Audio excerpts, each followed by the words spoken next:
Eu começo com a seguinte frase. Nos capítulos 1 a 12 de Atos, Pedro é a figura principal. Nos capítulos 13 a 28, Paulo é a figura central. Então hoje nós estamos nos despedindo de Pedro, que Pedro já vem sendo relatado aqui várias pregações sobre ele. Por exemplo, lá, capítulo 1, a escolha de Matias. Vocês lembram que Judas Iscariotes era um discípulo, foi substituído, Matias entrou no lugar, e Pedro foi que coordenou esse trabalho. Depois nós vimos Pedro lá em Ananias e Safira, onde Pedro confronta Ananias e Safira.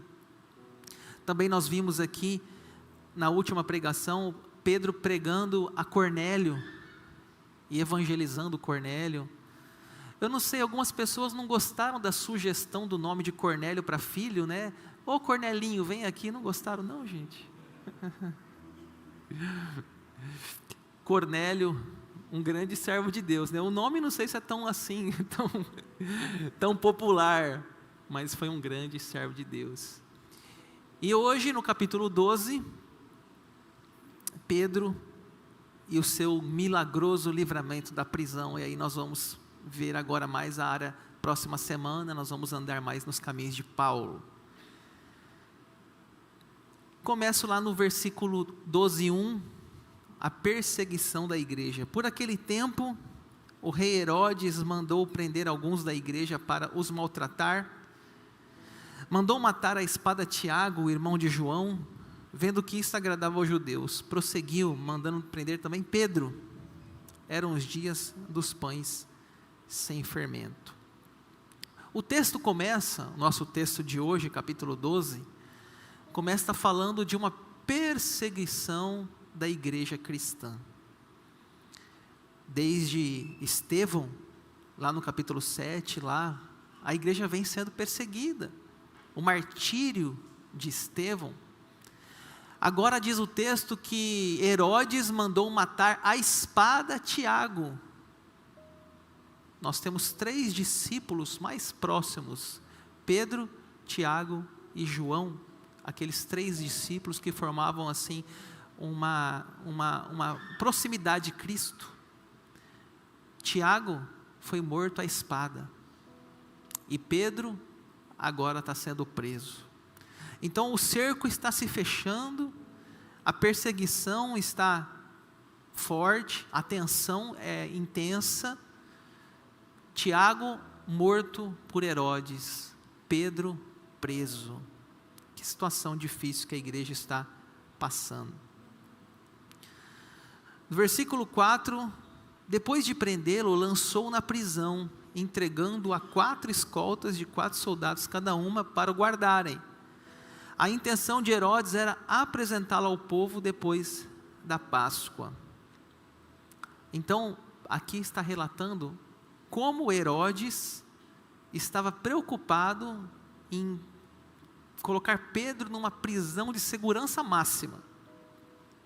O texto fala que havia 4 escoltas de 4 soldados, então havia um rodízio de 6 e 6 horas, onde ficava 4 sentinelas, 4 soldados ali acompanhando Pedro, 16, 4, 4, 4 e 4.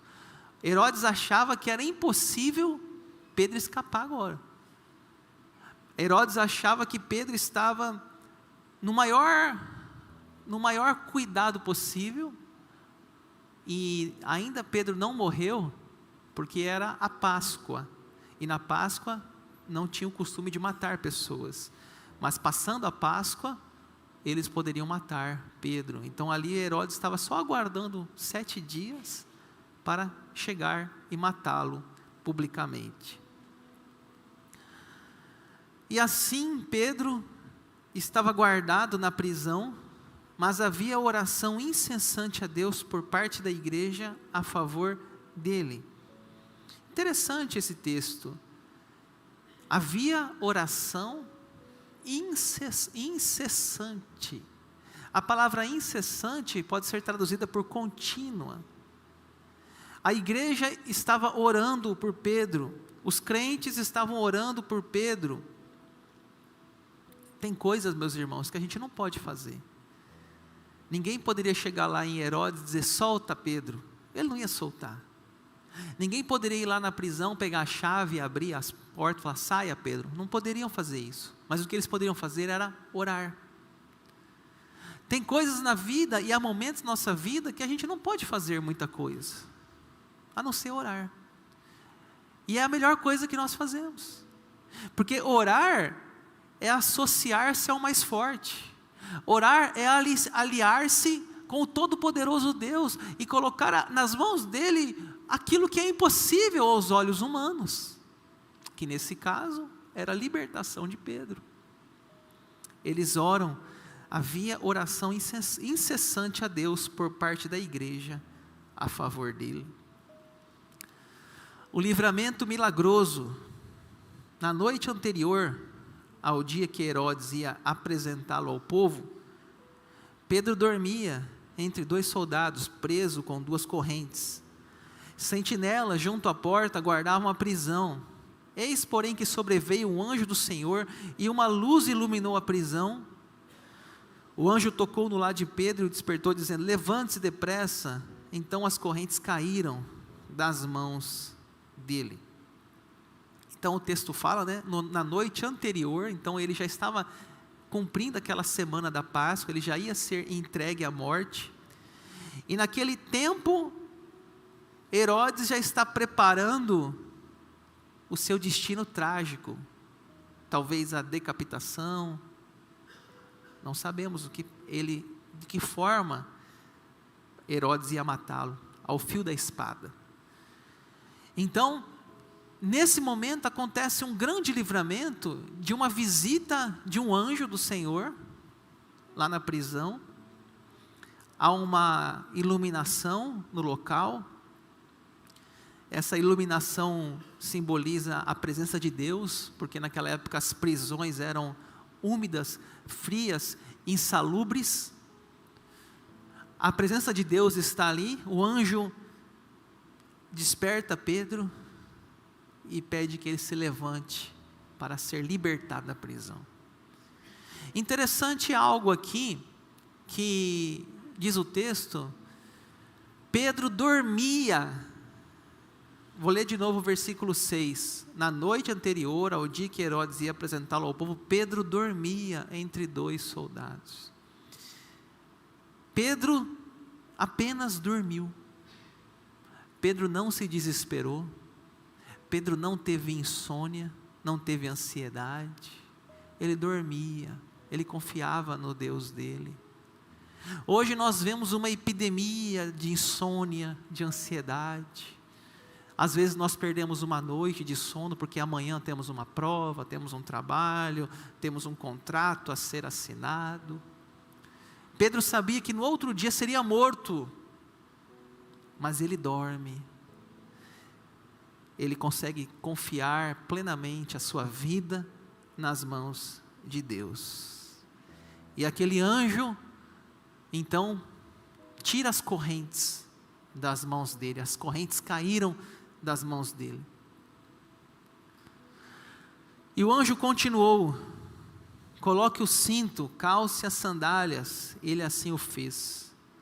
O anjo lhe disse mais, põe a capa, siga-me. Então saindo, Pedro seguia, não sabendo o que era real, e o que estava sendo feito pelo anjo, ele pensava que era uma visão.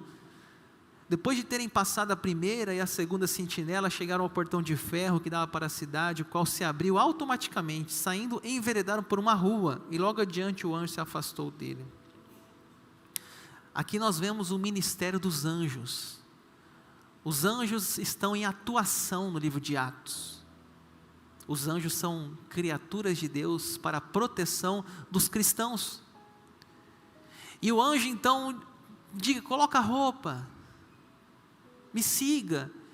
E é interessante, o texto diz que ele não sabia se era um sonho, se era real. Eu não sei se você já teve assim uma experiência de ter um sonho e você não sabe se o sonho é real, se está acontecendo. Ele já não sabia bem o que era um sonho, porque era uma coisa assim tão difícil do que estava acontecendo, tão impossível. Porque você vê que o anjo vai passando com ele pelos guardas, o anjo vai passando com ele pelo portão, e eles vão saindo da prisão de maneira tão livre, e logo o anjo coloca ele na rua, e ele segue o seu caminho. Onde vai Pedro? Pedro vai à casa da Maria, não a Maria, mãe de Jesus, a Maria, mãe de João Marcos. Ao se dar conta disso, Pedro resolveu ir à casa de Maria, mãe de João, também chamado Marcos, onde muitas pessoas estavam congregadas e oravam. Pedro vai em um destino certo. Pedro sabia que a igreja estava reunida em seu favor. Por isso que a gente fala que a igreja de Atos, ela se reunia de casa em casa. E assim, eles estavam na casa de Maria, mãe de João Marcos. Ali possivelmente era um ponto de encontro dos cristãos.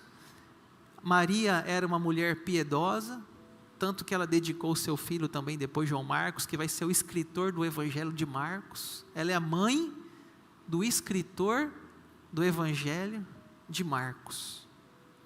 A casa de Maria servia como esse ponto de oração, e Pedro sabia que eles estavam lá. Quando Pedro bateu a porta da frente, uma empregada chamada Rode foi ver quem era. Reconhecendo a voz de Pedro, ficou tão alegre que nem o fez entrar, mas voltou correndo para anunciar que Pedro estava à porta. Interessante que aparece o nome aqui de uma empregada, Rode. Os comentaristas bíblicos dizem que se aparecer o nome dela, é porque possivelmente ela era uma figura importante na igreja primitiva. E é bonito ver a igreja primitiva, não era só da elite. Havia empregado que participava, que orava, contribuía com seus dons e talentos. E aquela empregada chamada Rode, o nome dela ficou na história da Bíblia Sagrada. Ela vai lá na rua, ver quem está batendo, quem está lá chamando, quem está na campainha. E quem que era? Pedro. E ela fica tão alegre, ela fica assim tão extasiada, que de vez de ela abrir a porta, ela deixa o coitado lá fora. Então os outros disseram: você ficou louca? Ela, porém, persistia em afirmar que era verdade. Então disseram: o anjo dele. Olha o verso 16, chega a ser engraçado. Enquanto isso, Pedro continuava batendo. Quando abriram a porta, viram-no e ficaram admirados. Deixaram Pedro lá fora. Enquanto Pedro está lá fora, pedindo para entrar, eles estão discutindo. Será que é mesmo? Será que não é? Será que é uma visão? Será que é o anjo? Interessante, né? Às vezes a gente, como ser humano que somos, a gente faz pedidos a Deus e nem a gente acredita quando Ele nos dá. Vamos imaginar a cena: Senhor, liberta Pedro. Senhor, tira ele da prisão. Aí está o Pedro. Quem é você? É Pedro. Não, não é não, você está louca. Continua a oração aqui. Ô Senhor, liberta Pedro. Não é assim que a gente faz às vezes? A gente pede uma coisa a Deus, Deus concede, a gente fala: será que é mesmo? A gente duvida. Mas somos seres humanos, e aquelas pessoas ali também eram seres humanos, dentro das suas possibilidades, dentro das suas fraquezas, das suas limitações, como os mesmos Jesus, os discípulos falaram para Jesus: ensina-nos a orar, ensina-nos a ter fé, porque tem hora que a gente desacredita das coisas. E assim Pedro entrou lá dentro da casa. Punição aos soldados. Quando amanheceu, houve grande alvoroço entre os soldados sobre o que teria acontecido com Pedro. Herodes, tendo procurado, não achando, submetendo as sentinelas a interrogatório, ordenou que se aplicasse a pena de morte. Bom, o dia amanheceu, cadê o prisioneiro Pedro? Não está lá. O que aconteceu? Um grande alvoroço, um grande tumulto. Herodes quer saber: cadê o meu prisioneiro Pedro?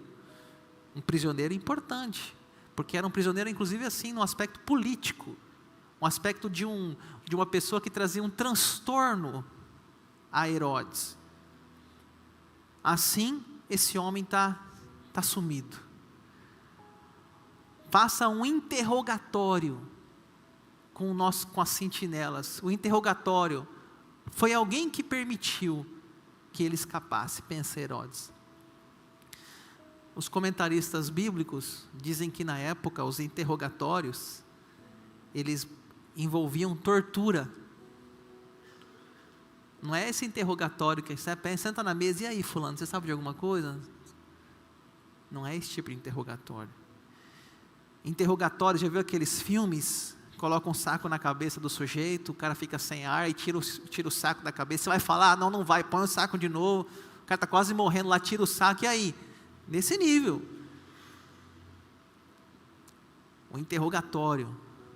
E os caras, não sei, não fui eu, não sei de nada, não sei quem foi, e ninguém falou nada, e vocês estão mentindo.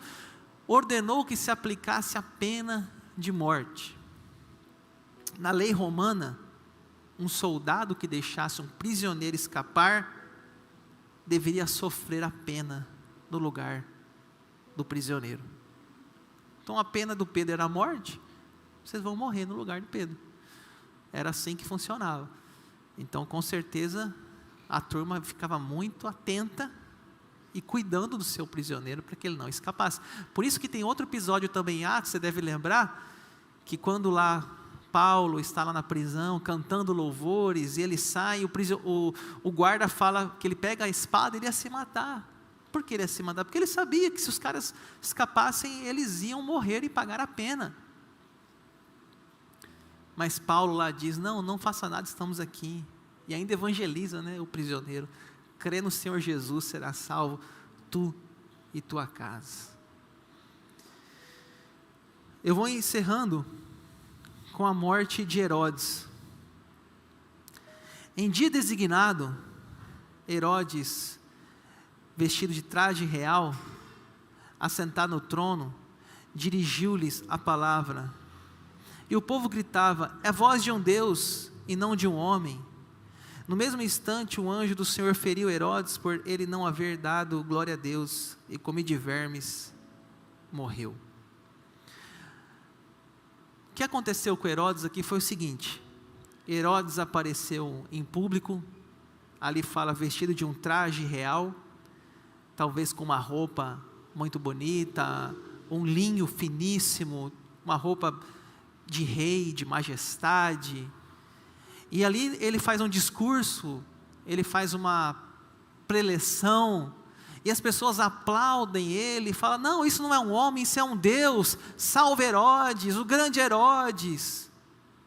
O texto diz que no mesmo instante, um anjo do Senhor o feriu, por ele não haver dado glória a Deus.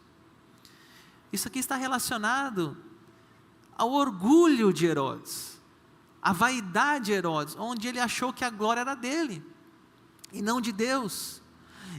E Deus não divide a glória dele com ninguém. E no mesmo instante, um anjo do Senhor, mais uma vez, feriu Herodes, por ele não haver dado a glória a Deus, e comido de vermes, morreu. Interessante dizer, a morte dele foi terrível, foi humilhante, constratando com o seu esplendor, com a sua glória, com a roupa finíssima que ele usava. Tem uma música, se você pesquisar aí na internet, a música chega a ser engraçada, que aí sempre que você lê essa passagem, você vai lembrar dessa música. A música fala, comido de bicho. E a música ela foi inspirada nessa passagem, é uma música cristã, mas não deixa de ser engraçada. É um pessoal, acho que no Nordeste, que faz um tipo de uma música mais sertaneja. E ali nessa música ele fala assim, um certo Herodes, meu irmão, não quis adorar ao Senhor, e foi comido de bicho, porque não glorificou. Aí a música fica na cabeça, que ele fala assim: e se você não adorar, vai ser comido de bicho, vai ser comido de bicho. Aí fica nisso. E se falar mal do pastor, vai ser comido de bicho. E quem não vai na escola dominical, vai ser comido. Aí a música fica na cabeça, né? Então sempre que você lembrar dessa passagem de Atos 12, 22, você vai falar assim: comido de bicho, comido de verme. Esse foi o fim do rei Herodes. Versículo 24, finalizando o texto: entretanto a palavra de Deus crescia e se multiplicava. Interessante, irmãos, que no começo do texto, capítulo 12, 1, fala que havia perseguição. No começo do texto fala que Tiago havia sido morto e Pedro estava preso. Mas no final do capítulo 12, Pedro está livre e Herodes está morto. E a palavra de Deus crescia e se multiplicava. Deixa eu dizer uma coisa para vocês. A Bíblia não fala, mas é histórico, que nos primeiros séculos do cristianismo, o imperador Nero jogava os cristãos no Coliseu Romano para batalhar com as feras. Isso está na história do cristianismo. Os cristãos eram jogados aos leões. Era tipo de uma execução pública para os inimigos do Estado. E os cristãos eram reconhecidos como inimigos. Por quê? Porque eles eram, de alguma forma, eles eram subversivos. Eles iam contra, eles não adoravam o imperador. Eles não adoravam a imagem do César, salve César. O cristão não fazia. Então, os imperadores, o Império Romano, consideravam os cristãos como um adversário político. Não, vocês querem nos enfrentar. E os cristãos eram jogados nas feras, aos leões, como uma maneira de, olha, dizer: está vendo, você quer ser cristão? É isso que lhe aguarda. E aquele Coliseu Romano, que até hoje existe, lá em Roma, como um fato histórico, ali as pessoas assistiam aquele evento terrível, humilhante aos cristãos. Isso está na história da igreja. Não está na Bíblia, mas está na história da igreja. Para a gente finalizar, aplicações práticas. Primeira aplicação, eu sempre gosto de trazer para a nossa vida o capítulo 12, no final da pregação. A primeira é a soberana vontade de Deus. Interessante que a Bíblia fala de 2 discípulos nesse texto. A Bíblia fala de Tiago e fala de Pedro. A Bíblia fala que Tiago foi morto à espada. E a Bíblia aqui fala que Pedro foi livre da prisão. Por que um morreu e um foi livre? Por que Deus permitiu que Tiago morresse? Já que os dois eram servos de Deus, já que os dois eram necessários à igreja, a resposta é a soberana vontade de Deus. Nós entendemos que Deus, a uns livra da morte, e aos outros, Deus livra na morte, glorificando-os. Nós entendemos que uns são libertos pela fé, outros morrem pela fé. Uns seguem lutando na terra, outros celebrando no céu. Parece que nós temos dificuldade, né, nesse ponto. A gente acha que as coisas têm que sair do nosso jeito e do nosso modo de pensar.